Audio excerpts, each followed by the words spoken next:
خبردار، قسم ہے چاند کی اور رات کی جب وہ منہ پھیر کر جانے لگے، اور صبح کی جب اس کا اجالا پھیل جائے، کہ یہ بڑی بڑی باتوں میں سے ایک ہے جو تمام انسانوں کو خبردار کر رہی ہے۔ تم میں سے ہر اس شخص کو جو آگے بڑھنا یا پیچھے ہٹنا چاہے، ہر شخص اپنے کرتوت کی وجہ سے گروی رکھا ہوا ہے، سوائے دائیں ہاتھ والوں کے کہ وہ جنتوں میں ہوں گے۔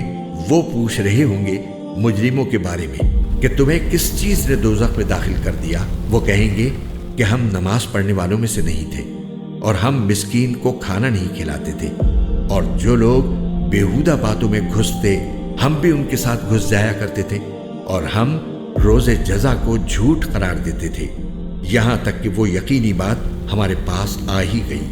چنانچہ سفارش کرنے والوں کی سفارش ایسے لوگوں کے کام نہیں آئے گی۔ اب ان لوگوں کو کیا ہو گیا ہے کہ یہ نصیحت کی بات سے منہ موڑے ہوئے ہیں، اس طرح جیسے وہ جنگلی گدھے ہوں جو کسی شیر سے ڈر کر بھاگ پڑے ہوں، بلکہ ان میں سے ہر شخص یہ چاہتا ہے کہ اسے کھلے ہوئے صحیفے پکڑا دیے جائیں۔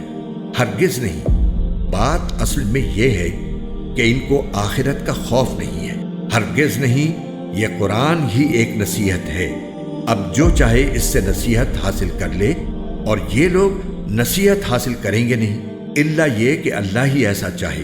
وہی اس بات کا اہل ہے کہ اس سے ڈرا جائے، اور وہی اس کا اہل ہے کہ لوگوں کی مغفرت کرے۔